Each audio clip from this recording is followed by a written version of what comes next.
So we're still waiting for Vasily, who will join in a minute. But I can start by already thanking you all. Thank you very much for joining this community call with PowerPool. And today we are going to have a hell of a community call. And here we go, Vasily's here. Fantastic. So today we're going to have a hell of a community call because it's going to be packed with with information. PowerPool has huge news to communicate. If you have been following on Twitter, you might already know what we're talking about. But yeah, I'm quite I'm quite happy to introduce Vasily here, who will start. How about you? We start with a little bit of an introduction for what PowerPool is. Yep. Hi, Lansky. Thank you for the kind words. I'm so happy that I can make some presentation here for the Dappnode community, and this is our strategic partnership. So we rely a lot on Dappnode, and we have a lot of Dappnode users in our testnet. So and finally we go into the mainnet, and yeah, I think it's the best place to make all these mainnet announcements is Dappnode community. So just give me 1 second. I will try to open my small presentation. Yeah, thank you. I'm going to be posting here in the notes or in the chat. Remember that we have a chat specific for this community call, which is you'll find the chat bubble at the top right of your screen if you're on Discord for desktop. So here I just posted the announcement, but I think Vasil is ready, so we can go ahead with and hear it from Vasily's mouth. Yep. So hello everybody one more time. So I'm a head of research in PowerPool, and I want to make a little presentation of what PowerPool is and what node you are running if you will run a PowerPool node. So what is PowerPool? PowerPool is a decentralized automation network for DeFi. What does it mean?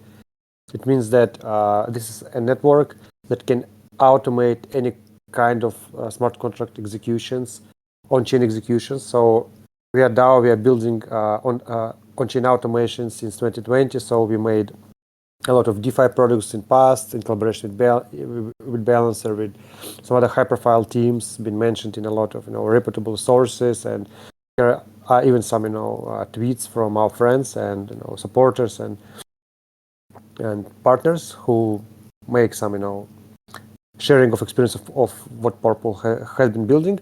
But yeah, everything that we build required some on-chain automation, and you cannot find a reliable solution for that at all. So this was our first step to build something that can automate smart contract executions on chain. So and this is why we started to build our own automation network.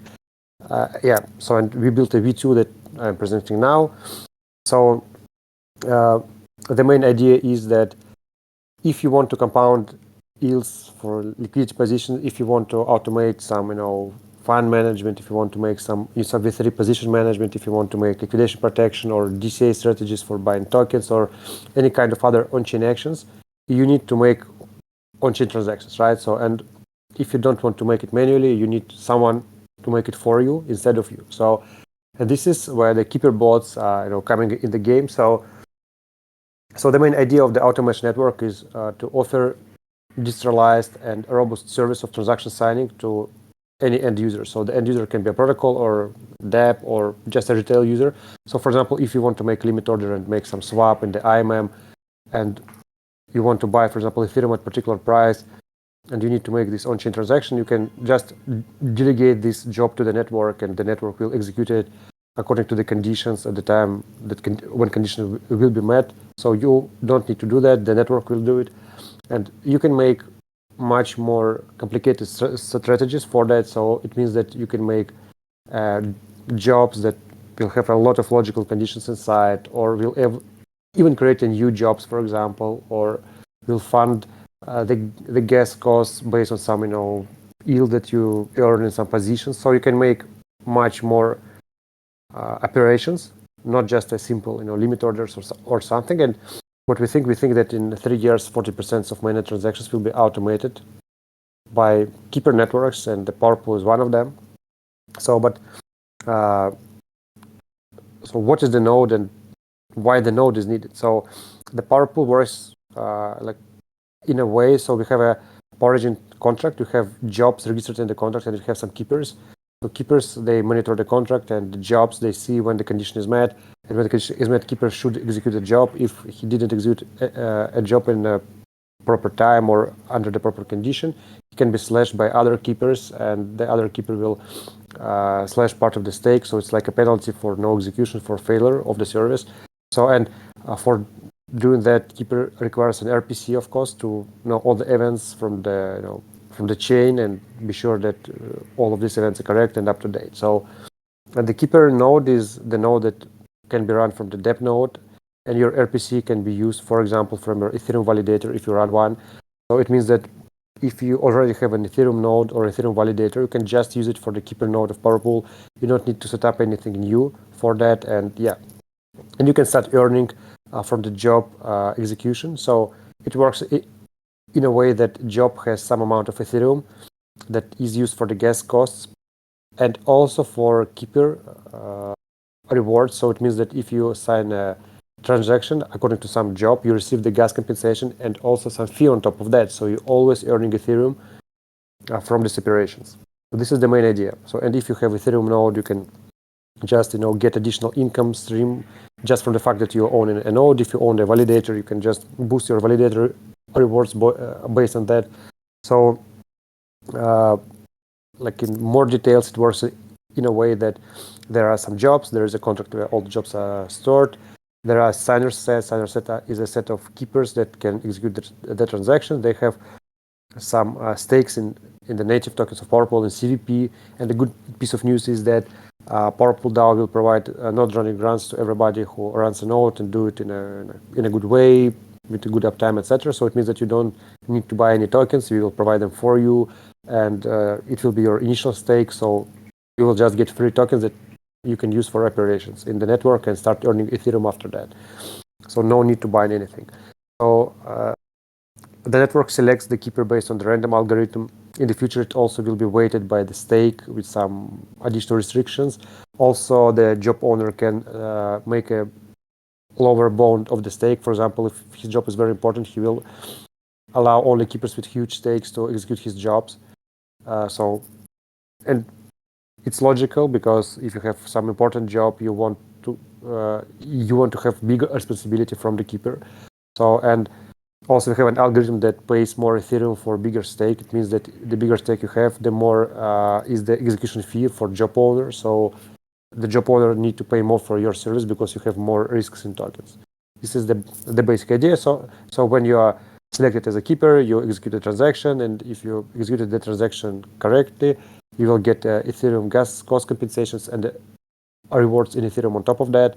But if you wouldn't make this execution on time or on condition, and other keepers can slash you and get part of your stake and also sign the transaction and receive all the Ethereum rewards. So the key features of the network is that it's efficient, decentralized, robust. I mean, when there will be a lot of keepers on Ethereum, it will be robust, because the bigger number of keepers correlates with the bigger robustness of the network, of course. It's quite easy to use. It's secure, and this is a first really decentralized network on the market. I mean, talking about staking, cryptoeconomic security, random keeper selection, and all the mechanisms that ensuring that this is something decentralized and not like whitelisted like in some other projects, for example. So there are two main types of jobs. Interval job, when you can execute something based on the time, or a resolver job where you can execute something based on the on-chain logic. For example, if your position has a health factor less than something, burn part of the debt and restore the health factor to avoid the liquidation or something like that. But it's mainly information for job owners. So if you are running a node, you don't need to dig deeply into these jobs types, because the node will execute everything automatically according to to the conditions in a job. So I think this is the interaction that I can make, because the other information is about the job creation, and this is not so important for this call, because our call is mostly focused on the keeper node running and all the setup features. So I can share the presentation of job creation if someone is interested to automate something through PowerPool. And if you want to check some automation and not pay a lot for gas costs, for example, you can use PowerPool on Gnosis chain if you want to, to play with it and just pay pennies for the gas and use it for your own pleasure. Yeah, and I will provide more details on jobs in the end of my demo session. Wow, excellent. Okay, perfect. Wow, that was a lot of information, very condensed. So let me just summarize, and before we summarize anything, let me tackle the elephant in the room. You mentioned there's going to be a grant for node runners. This is wild because it means that basically we will need no initial investment to start running this. If we already run an Ethereum node, and most of us who are validating, they're already running an Ethereum node, they will get or we will get a grant from PowerPool in order to run a keeper ourselves. Is that correct? Yep. So let me provide more details how it will work. So at the current moment, the contract, the Power Agent contract on Ethereum, that is a core piece of the network, uses test CVP tokens. So this is not real tokens. This is just like tokens for testing, because we want all keepers to be sure that they know how to run a node, that they will avoid slashing, because the slashing can happen due to different reasons. Sometimes, of course, we tested all the software before this AMA and it works well without any slashes. But anyway, so we don't want like Dappnode users to have risks in real tokens for initial operation, right? We want to have like a sandbox for that. So this is the main idea. So now when the Dappnode user want to run a node, he need to fill the form. It's quite a simple form. You need to provide Telegram account, your Ethereum address, where we will drop tokens for you, these test tokens, and a couple of other questions that are voluntarily to answer. So if you don't want to answer, you can not answer. So it's not like no personal data is collected, of course. So after that, you will receive tokens, the test tokens that will be enough for initial stake for running a node, and you will be added to the special group in Telegram. And also, if you want, we can make the same thing in Discord here. So we have a Discord channel inside the Dappnode channel. So we can make all the discussions there. For those who don't want to use Telegram, you can use Discord. We're open to use Discord, of course, here in Dappnode. So you will set up a keeper, and you will run a keeper node and use your RPC or your full node or your validator, anything you have in Dappnode. So what will happen after that? So during the operation, you will earn Ethereum. I mean, not test tokens, real Ethereum for jobs execution. So we will create several jobs, like test jobs on Ethereum, that will be funded by the DAO using Ethereum from the DAO treasury. And these jobs will be paid for all keepers in real Ethereum. So you will get cost compensation plus some execution fee on top of that. And besides that, possibly we will make some CP airdrops to most active node runners. For example, if you found some bug or vulnerability, provided logs, you will make some airdrop in real tokens for you. So, and after operation on this test contract, maybe 1-2 weeks, it depends on how efficient it will be, and the efficiency is measured on amount of slashes. So if, for example, all nodes are running, there is no slashes, everything is fine, no problems with any one's Dappnode, we will say, okay, now we will migrate all of this to the real contract and provide initial stake in CP tokens and real tokens that are traded on all the exchanges, have a real price, etc. To every keeper who participated in this initial testing. So this is mainnet, but first 2 weeks we will run on test tokens just to avoid slashes, because if there will be slashes, you will lose your real tokens that cost real money for you. And I think it's good to not lose real money, right? So this is the absolutely approach. yeah, fantastic. So let's just be clear. Yeah, go ahead. Yeah, just to be clear, I think some of the Dappnode members have already been using PowerPool on testnet.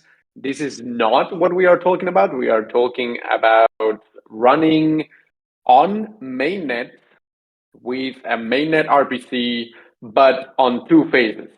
Number one, we are going to run these with test tokens on mainnet, but test tokens. They're not going to be the final CVT tokens. But you're going to be running real jobs in mainnet, which means that these real jobs on mainnet are getting paid in ETH. So you will get already ETH from performing these jobs. And after that, after everybody has been able to successfully run their PowerPool node, and successfully run their PowerPool node means basically doing nothing or doing not much, because everything, it's basically like a validator, right? Like it doesn't require anything active from your side. The software does it for you. But there might be some updates that you need to do, etc., etc. So if you run these mainnet keeper with test tokens, when PowerPool migrates to the real token contract, then you will get the real CVT token. So you can keep running this, and you will already feel very comfortable because you will already have been running this for a while. So yeah, perfect. I mean, like honestly, like I love this code. We're giving away stuff, but let's think a little bit. Why is this important? Like why is this important? So you mentioned, Vasily, that at the beginning, you think that in the future, a lot of transactions will be automated.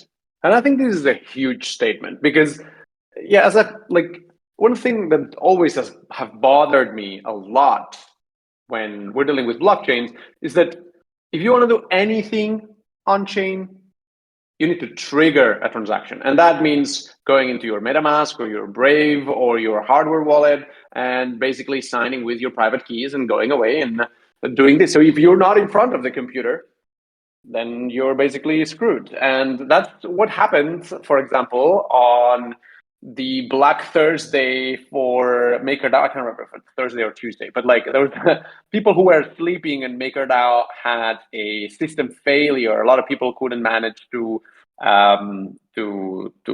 up their CDPs, and there was lots of liquidations. And this is an absolute disaster. Imagine that you're sleeping and there's a huge black swan event on chain, and you can't do anything. So a lot of the transactions, so a lot of this could be automated. Back then we were like maybe like 2017, 18, 19, I can't remember anymore. But yeah, there was no automations, and if you were not in front of your computer, you would be screwed. Now you can see that this is not great UX.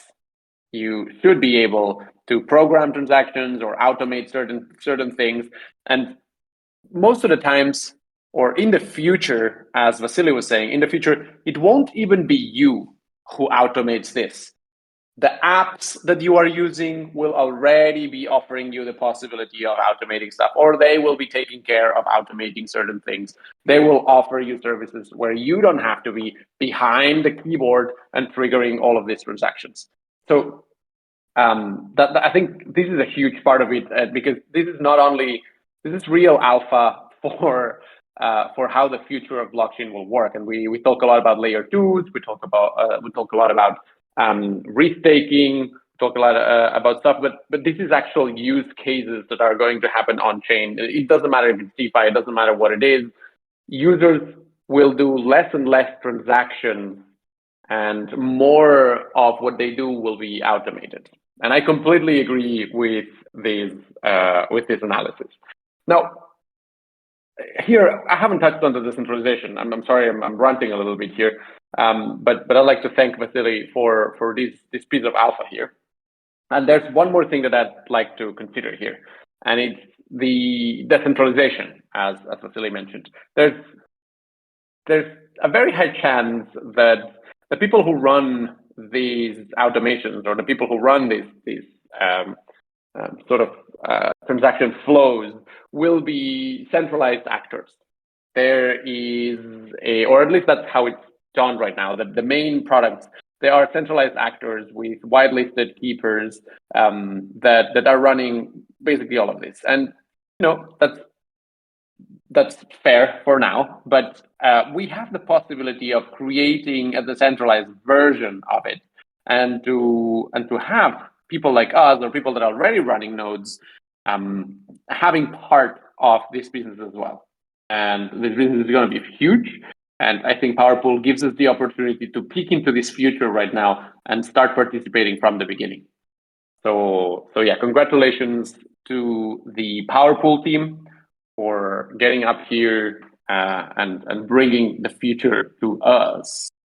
Now, not everything is happiness here. A lot of us are running a validator, like Vasily said. Now, if we run a keeper node, what can happen? Like, what is this keeper node requesting from our execution node? And is there any risk for our validators? I think this is a very fair question that a lot of us will have. Yeah, let me answer this question. So basically, the Power Agent node software mainly requests the new blocks and the events. So as Vasily mentioned in his short technical description, the Power Agent node connects to the RPC, subscribes for the events through WebSockets channel, and listens to the events from the core Power Agent contract. Like the only write operation here is to send the execution transaction again through this RPC. So there are like no points of risk in this connection. So basically, if something happens to the node software of the PowerPool, it doesn't affect the RPC node in any way. Right. Okay. So it's basically only querying our node and asking for information and subscribing to events, no pushing any or messing with wallets or doing anything weird. I think this is important. Yeah, no pushing and messing with wallets, and Right.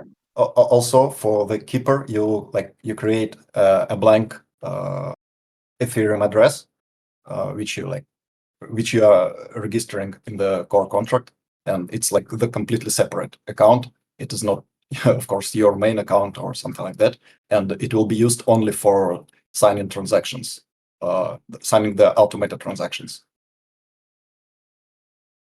Fantastic. Thank you so much. I think that would give a lot of peace of mind to people that could have been doubting whether they were doing this or not. No chance of DDoSing the execution node with too many requests either, I hope. Sorry, once again. No chance of doing a denial of service, of like overloading the execution node with queries. Yeah, basically we have countermeasures from this, and actually we do not have any actions that require a very large amount of information from the node. So the initial setup, which scans from like earlier blocks till the current block, it is done with a subgraph, so it doesn't like load the RPC node. And after that, it's only the matter of like querying the current block and querying the events. So like the regular execution node stuff. Okay, perfect. So basically, really safe, even if you're running a validator. Fantastic. I think this was important. This was an important issue that I think a lot of node runners would be concerned about, because yeah, people are naturally very protective of their validator setup, and that makes total sense. Cool. So now that we have this out of the way, maybe I can ask a little bit more questions. And by the way, we're going to go into like the job creation in a few minutes. But in the meanwhile, please feel free to already ask some questions on the keeper, on the node running side, on the community call chat. So where will you find this community call chat? In the top right of your screen, if you are on desktop, you will find a chat bubble, and you can click there and you can feel free to put your questions over there. Now, my question is to try to understand a little bit how this works. You said that the fees, so the gas fees are refunded, And so does it matter how high the gas is at that moment? Maybe that's also like a job creation thing. Can you set up only do this if the gas is below that or is above that? Yeah, it is configurable both on the keeper side and on the job owner side. So if you like create a simple job for example, harvesting yields once a week, and you really do not care if like you harvest it today or tomorrow or like whatever, it is not a very important task. You just want your yields harvested sometime. Then you can set the max cap for the gas price, and if gas spike occurs, you won't be like drained of funds for executing a silly task. For more important tasks, of course, you can set the gas cap higher. For example, for liquidation protection, you will want to set it as high as you deem possible, because when something bad happens, of course, the network is overloaded, and yeah, you like want to actually be able to be protected from the liquidation. And on the side of the keeper node, again, you can like well, there are lots of parameters about the gas from the keeper side. Maybe I'll show them in the demo. Yeah, but basically the idea is the same. I wish to clarify everything. From the job owner side, you set the maximal gas for the purposes of computing the compensation. So natively, via the parameters of the job in the agent, the job will be executed regardless of the gas price, but you only will pay with a certain cap. If you wish to condition the execution on the gas price, that will have to be implemented inside your contract, which is of course also possible. Gotcha. Yeah, perfect. Thank you. Thanks for the clarification. There's the wavy.eth. I hope I'm pronouncing this right. Wavy.eth. It's a 3-letter ENS name. That's dope. Congratulations on your ENS humble brag here. And he's asking, can you run a node if you are only running an ETH node without a validator, so without a 32 ETH? The answer is yes, I think, but I'll let the team tackle this. Yeah, of course, from the node, you only need the execution client, so it doesn't matter if you are a validator or if you are not validating. Like, if you have the execution client and it's synced, then you're good to go. Excellent. So yeah, so that's actually a really good way of start earning some yield on your node. If you have been running a node, then yeah, definitely like start doing this and start earning something just for doing this. And honestly, this tackles another part of what I've always been a huge defender of. That, I mean, we all want Ethereum to be decentralized, and I think until proof of stake basically gives you an incentive to run a node, because you cannot rely on anybody else's node when you're building your own blocks, right? And that has been like sort of a Cambrian explosion moment for normal solo stakers to really decentralize Ethereum, because Ethereum was getting more and more expensive to run a node. Expensive, I mean, just in the terms of the hardware that was needed. And when validators or when staking or proof of stake got online, then all of a sudden there was a mechanism. Now, if you are running, like if you're running a node, so the target is naturally people that are running validators, or it's easy to target people that are running validators because you know that they are running a node already. So it's perfect. It's a 2-for-1. So that's why a lot of the communications, Wavy, go like, hey, if you're running a node, if you run a validator, do this. But actually what matters here in this particular case is just to have the node, just to have the RPC, and not so much the validator part. It's just that it's easier to go after validators because you know for sure that they are running a node. Yeah, Gordon Gecko also from the PowerPool team also mentions that Gnosis chain running a node requires a lot less resources, and PowerPool is also on Gnosis chain. Now the rewards are also smaller, but the investment is also smaller. So yeah. Can we find a mainnet package for Gnosis chain as well on the Dappnode, on the public Dappnode? Yeah, so the package actually doesn't like differ between the chains.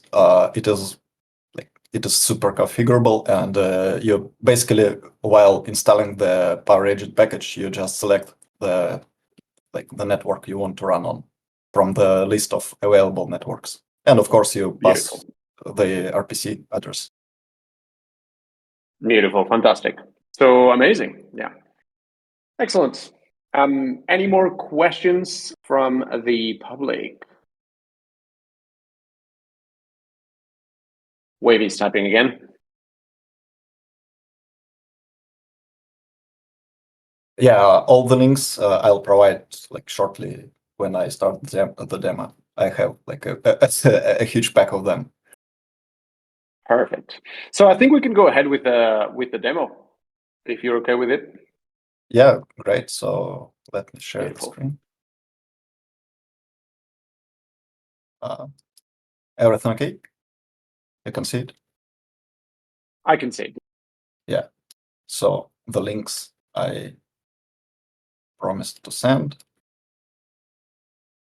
And now let's get to the demo. So to become a keeper, you will basically need two addresses. One is the admin address, and the other one is the one I mentioned before. It's like the separate account just for signing transactions. Of course, I created both and pre-funded them. Also, you will need to top up the admin account with test CVP tokens. I forgot to import them, but believe me, they are there.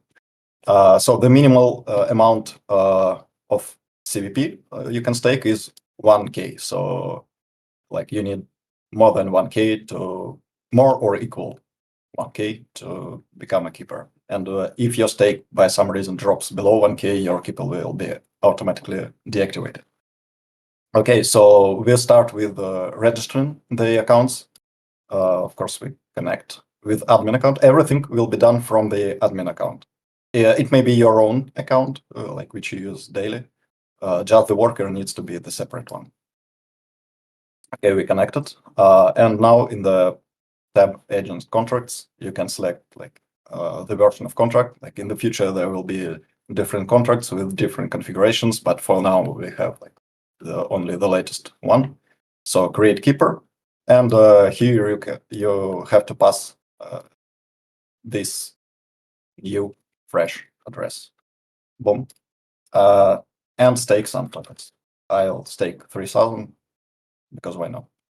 Of course, you firstly have to like allow to transfer it. Let's wait for the transaction to execute.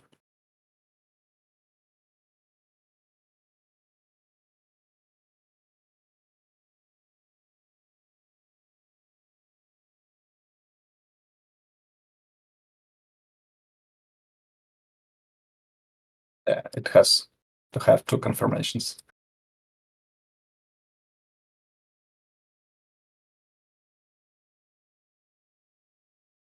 Boom. And now you press create the keeper. Okay, so something is messed up. I think I connected with the wrong address. Classic demo effect. Yeah, classic. Once again.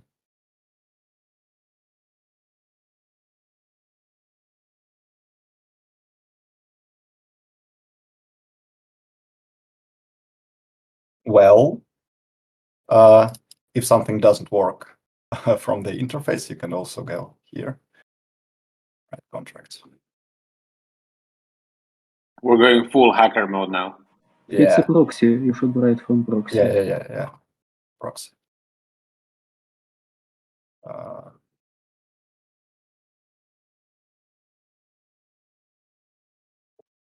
register as keeper.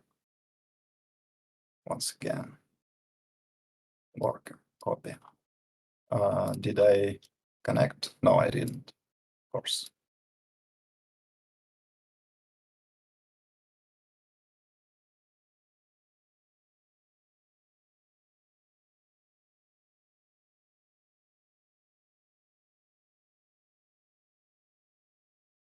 Now, what this shows us, kids, is that you always should have a plan B, like Check he the has. address.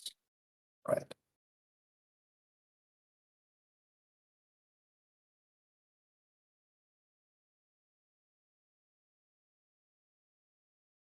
So let's wait for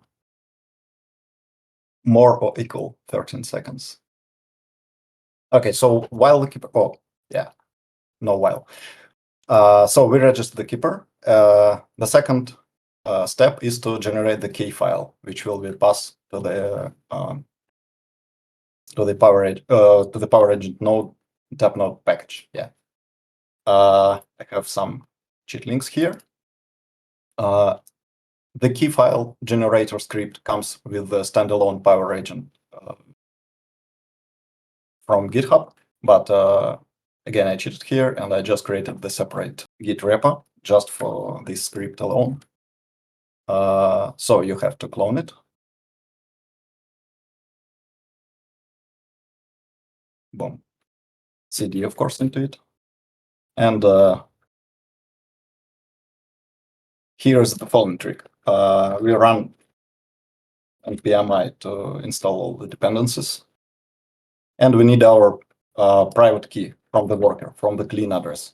I have a throwaway private key. Of course, it's not from my account, but just for the demonstration. Yeah. So with the script, you pass two values: the private key of your worker and the password for it.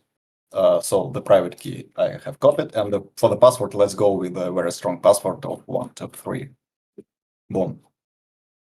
And now you can see that in the folder keys, we have our key file, and of course it's here. Yeah, but of course I created the correct key file for the demonstration, so I just showed you how to create the key file. Now actually let's go to the Dappnode and install the package. Let me again use my cheat sheet. Find the package. It is not yet signed because it's like in a development mode. Of course, when we launch on mainnet, it will be signed and you won't have to do this bypass thingy. Let's install. So worker address. Let's go and copy it. Well, actually from here. Worker key. Worker key file password. Remember 1, 2, 3. So we do it for mainnet, execution client RPC. I have a separate RPC here, and if you are running your mainnet execution client on Dappnode, here is like a little hint. You can find it in the package of the RPC. So the actual link you have to pass here. And for now, I'll use the remote RPC. Then the agent address. You can copy it from here. This is the one which you registered your keeper on. So paste it here. Now, as I said earlier, we use subgraph for initialization. So subgraph then. And the subgraph URL, I have it somewhere here. Boom, boom. Or on the landing page, which I also sent. Copy and paste. Yeah, this you can leave empty here. Like the default is 3. I just put some default numbers. Here is the maximum gas price for transaction resending, and I suggest you set something like 4 times average gas price in case in case the first try for sending of the transaction fails, the node will try again and again, and it will try this amount of times. Of course, we want logging level debug. So this parameter, it defines whether the compensation plus rewards for execution will accrue on the agent contract or it will be sent directly to your worker address. So in the first case, your keeper will actually spend Ethereum for execution, like to pay for gas, and the reward with compensation will accrue on the Power Agent contract, and you will be able to withdraw it to any address when you want to do it. But there is the risk that your keeper runs out of native token for gas payment. The plus is you do not lose on transferring. If set to false, then every time your keeper executes a job, the reward plus compensation will be transferred directly to your keeper's address, and you don't have to worry about the gas price. So I'll set to false. Yeah, here what I mentioned, you can configure on the keeper side regarding the gas prices. So if the job owner set the maximum gas price for his task, like for example 25 GUI, and the gas is now 40 GUI, your keeper can he can not execute the task if he doesn't want to, and whether he wants it or not, you set by this flag. So remember, you will not be paid. You will not be compensated for gas which is over what the job owner said. And if you set to false, then not executing such tasks will not result in slashing. So it's purely on your desire. Again, some logging, priority gas price overhead. Again, it's the priority gas, the maximum priority gas you want to set. Let's set it 5. 13 for Ethereum goes okay, and It's not the priority gas, it's the overhead. We estimate the priority gas from an RPC call, and this is the value that is added to it. yeah, thank you. So now let's wait for the installation. While it is installing, if you are going to use your own RPC, please remember that you need to enable the WebSockets. They are usually disabled by default. Yeah, everything that I tell here is also in the landing page, which I sent to the chat. So here is a very detailed guide on how to do everything I show here. So, and also the section with all the up-to-date resources, like the contracts, the packages, the URLs you need. The formula for reward and compensation is here as well. Yeah, and you see the app is started. All we need to do, all we have left to do, is to activate our keeper. It is created unactivated to give you some time to set up the node. Let's go to the My Keeper section. Wait a bit for it loading. Yeah, and you can see the keeper was created. So this is our worker address. The stake it has now, it's Ethereum balance. Now we have to press complete activation and confirm and wait some time. And while we are waiting, let me show you the Explorer mode here. So you can see all the existing keepers in the network. You can see the total CVP stake, total executions of all jobs, and total reward paid. Yeah, right now we have 5 active keepers on mainnet. There is the details about each keeper, and as well the same dashboard is for jobs. So we have 2 jobs. One is deactivated, one is active, which gets executed. You can see that all 33 executions were on this job. Let's return to our keeper. Yep, and it is active. Let's check in the Dappnode. Right here. Yeah, you can see the event finalize keeper activation. So the Power Agent node got this event and launched the watch process for all jobs. So that's it for the keeper creation. And as a bonus, let me show how you can create some jobs if you want to automate something. So you navigate to My Jobs tab, press Create Job.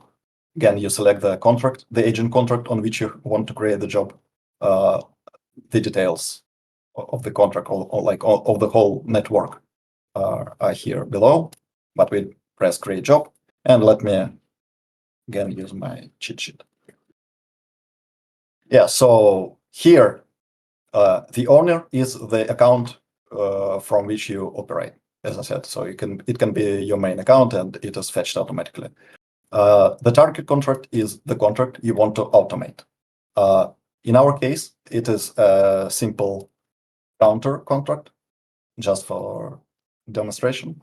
So what it does is increments like a counter based on some conditions.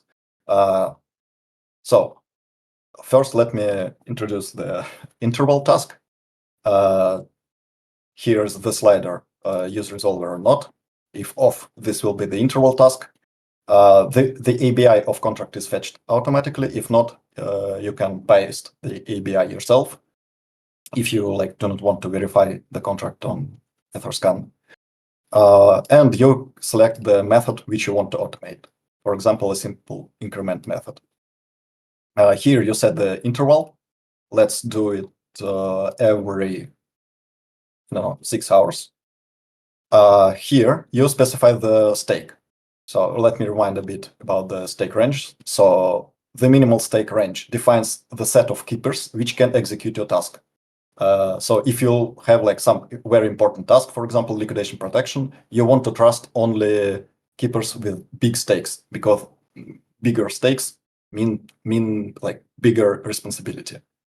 So you can set, for example, it for 3,500 or even more.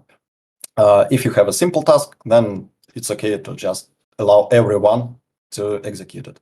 And the higher cap, the max cap on the stake defines the maximum stake you want to reward. So keepers with stakes higher than this maximal cap will receive reward as if they had only 2,500 cap. So it's whether your task is important or not. So if you do not want to pay lots of CVP for a silly task, this maximal cap defines it. And all that's left to do is to top up the job balance. If I recall correctly, the minimal one is 0.01 or 0.01. I don't exactly remember, but yeah, and this balance will be used to pay keepers and to compensate them for gas. There are actually two modes for balance. If you have lots of jobs from one account, you can switch that later to use your own balance. So all the jobs will be funded from the centralized place from your account. And if you have a single job, then you can deposit credits to this job directly. And for the resolver, if you want to use a resolver, again, you paste your target contract, check use resolver, select the method you want to automate. For example, let's go with increment with call data. And here you have to specify the resolver contract. And what it is, let me show you quickly. So the resolver contract, or it is more correctly to say the resolver function, is a function in any contract which returns either false or true with call data. Well, the call data returned in both ways, but it is only needed when true. What it does, you implement like arbitrary logic here. So for example, if it is a limit order, here you will write some code to check the price of the asset you want to trade. And if the price reaches the desired value, then the function will return true and the call data. And the call data, for example, is some parameters for the swap function. Keepers on their side execute this function statically every block. So it's like a virtual execution. They do not send the transaction, they just call this function every block. And as soon as this function returns true, they will send the execution transaction to the agent contract. Well, while it returns false, they will do nothing. So here you like specify the resolver contract. Again, the ABI is fetched automatically if the contract is verified on Etherscan, and you select the function. You can see that interval is blocked here because, of course, it's either one or another. Here, the function defines whether the task should be executed now or not. So that was a little intro to job creation. That's very easy. Mm-hmm. And here I will also send the links to the sample repo with different complex and not complex resolver tasks. And I can tell also that we are now like making some final polish. We created a fully automated strategy based on DCA and lending borrowing. So we have like a job that buys Ether on dollar cost averaging, then converts it to wrapped Ether, then swaps it to wrapped staked Ether, then lends it and borrows some stablecoin, and then deposits stablecoin into a farming platform and automatically collects yields from there. And it also monitors your debt health factor. So if you're close to liquidation, it automatically unstakes everything and repays the debt or tops up the collateral, whatever you choose. And as I said, this is all automated by Power Agent. Like you, the only thing you need is to provide some initial details and press one button, and then it is done for you. And the actual value here is that you're in a full control of your funds. So unlike some existing on-chain strategies where there are unknown off-chain computations happening and you basically give your funds to someone, to some shady contracts. Here you can create your own contract. You can manage all the allowances yourself. So these contracts will be only for you. And you always know what is executed, how the funds are transferred, etc., etc. So it's like super safe. I wish to provide Is clarification. yeah. Firstly, it was said about job credits and job owner credits. By default, the credits that you deposit via the UI are job owner credits. So by default, all of your jobs are financed from one source that you have to pay each time you register a job. Regardless, is another site that will hopefully be fixed soon. Secondly, when you register a resolver job, your resolver will yield call data, including some selector. This selector must match the selector of the function to automate that you select in the UI, because by default, the assertion that the selectors match is enabled. Right on. Okay, perfect. So yeah. So thanks for this amazing demo. This was, I mean, it was super crazy to see how easy it is to create a job. So of course, there's the two type of jobs, and if you need to deploy a smart contract, you need to know what you're doing, of course. But if you just want to do something every X amount of time, that's basically you need zero knowledge, and you just need to follow up the instructions, and that's crazy easy. Which brings me to the fact that, yeah, there's definitely a lot of it that will be done. And for the complex parts, for the custom logic, for the custom smart contracts, that to me, it just shows how quickly dApps or smart contract developers will start creating these automations that then you can just sign up to, like, easily. Or as I was saying before, I don't think users will set up this. There's going to be at some point in a few months, hopefully, that where the dApps that you interact with, they will offer you these automations by default. You will not have to be behind the screen to trigger all of the transactions. So that was dope. Extremely easy to set up a keeper node, and fairly easy as well to set up a new job. So kudos to the PowerPool team, because that's been great. I have to say that kudos to the PowerPool team as well, because the package, the Dappnode package, is really well done. I think it's probably one of the best well done packages that have been done externally, that are not done by the Dappnode team, and it's an amazing package. So congratulations as well. Okay, just a reminder, we do have a PowerPool channel on the Discord, so you just search for the PowerPool channel. It's in the Friends category. So there you can ask all the questions and everything you need.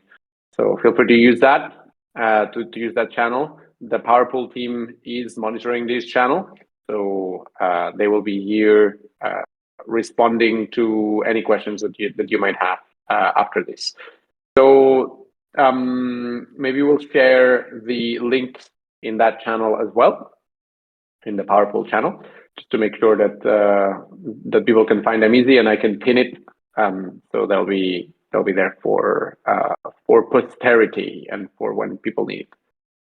And I just want to say that that this is an incredible opportunity. Thank you so much for coming into our community call and demoing this. This is the perfect example of a symbiotic relationship where node runners can already start getting some revenue from their nodes.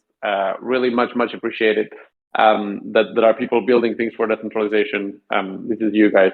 I can just give a little leak that we are also preparing some templates for resolver jobs. For example, the limit orders or some other strategies will be available sometime later as like templates, which you can fork for yourself and like not think too much about it. Just deploy your own contract and use it for your pleasure.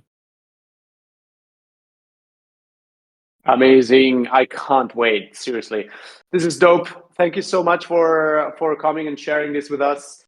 We'll share this form. I'm pretty sure a lot of the people that are here will sign up. I know I will. So thank you very much for coming and showing us and giving us the alpha. And we will see you in the Discord channel if we have any doubts. Yeah, thank you very much.